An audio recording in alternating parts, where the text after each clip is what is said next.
This is the chart of Pulse Chain. And on the left side there, you can see the huge drop off was the SEC lawsuit against Richard Heart. And that instilled a lot of fear into the market. And then I started realizing it's forming this massive triangle more recently. And then it suddenly broke out to the upside. And interestingly, timed with that was Richard Heart hiring 11 of the best lawyers in the world, including one that Elon Musk personally hired to get out of a $12 billion issue successfully. So he hired these lawyers and submitted a removal request to the courts that the lawsuit is itself bogus, essentially, a dismissal of the lawsuit. And I would imagine that these lawyers, being such high caliber, have a decent chance of pulling it off. So that's the first thing. Clearly, the market recognizes this. Secondly, and this is really interesting, is that on this breakout, timed exactly with it, these Pulse Chain sacrifice wallets on Ethereum, where everybody sent their tokens as part of this quote-unquote sacrifice, those funds, some of those funds anyways, currently a small percentage, are being used to buy back Pulse, Hex, and all these Richard Heart tokens. Now, if I was going to translate it into simple terms, I would just say Richard Heart, the one who holds all these $600 million worth of tokens, is buying back his own ecosystem tokens to pump the price to make investors super wealthy. He's already wealthy. And so the thing that he wants is glory and fame. And so I think my guess is his strategy is A, defeat the SEC, B, make them look like idiots, C, preserve cryptocurrency for the entire crypto space, because he is not only defending Pulse Chain and Hex, but he's setting precedents that will carry through and be good for the rest of the crypto ecosystem. And C, live out his goal of glory, which means that everyone thinks it's basically his ego. Everyone thinks he's a badass, he's amazing. He gave everybody 100x or 1000x return again. And one of the ways I can see him doing this is literally like the equivalent of stock share buybacks, where he's literally buying the assets in the ecosystem to pump the price. And I think that will also make his ecosystem look good in the face of any court, where they go, hey, like even though the SEC crashed the price with their lawsuit, he's going to counter it more so that even despite that, people are going to come out whole. And I think that's interesting.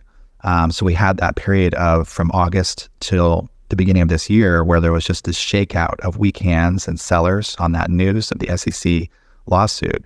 And then now that all the weak hands are out, it doesn't even take much money to pump the price.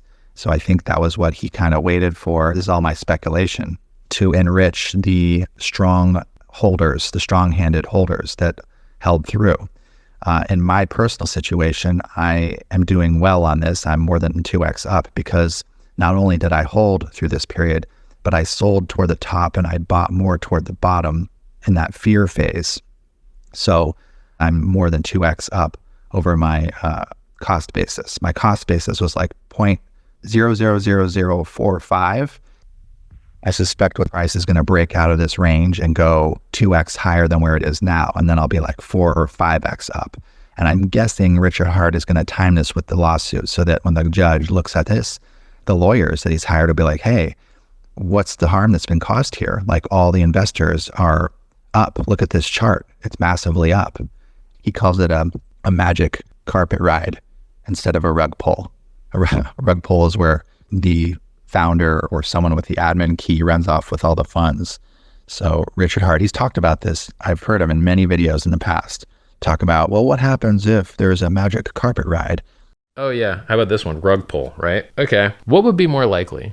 That I buy something I like or that I sell something I like? If you're into these fan fiction theories that are rooted in quite silly ideas, it would seem to me that the risk of a really rich person buying something they like is a lot higher than them selling something they like in general. Basically, the Hex community had to come up with a term for this. And they're like, yeah, people talk about rug pulls. Well, where's the risk of the magic carpet ride? So I'm putting 2 and 2 together and thinking, I think I know what he's up to here. He is doing what he's alluded to in the past. He is creating the quote unquote magic carpet ride where the dev doesn't rug pull, but instead does share buybacks. Furthermore, I can imagine that if he does win this lawsuit, if his expert, elite, top 11 lawyers do defeat the SEC's lawsuit against him, which, to be fair, does have a lot of stupid things in it. I've read it. If he does pull it off, which I would give him a greater than 50% chance of, I think that the token is going to go absolutely euphoric and go wild. I think that the ecosystem, the crypto wider ecosystem, is going to appreciate what he did. And even if they hate him because of his abrasive, cocky, egotistical attitude, they're going to say, wow, what a badass. We hate him, but we love him at the same time for what he did for our token and all of crypto.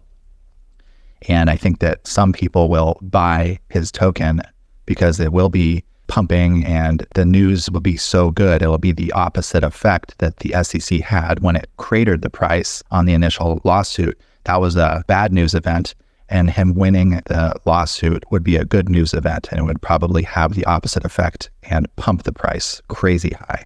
So this is one of those tokens where I do see the potential of maybe 100x, like easily a 10x, could be 50x or 100x in the end. It's a really nice chart setup. And to be honest, though, we didn't know if it was going to break down or up. I didn't know either. I was kind of worried.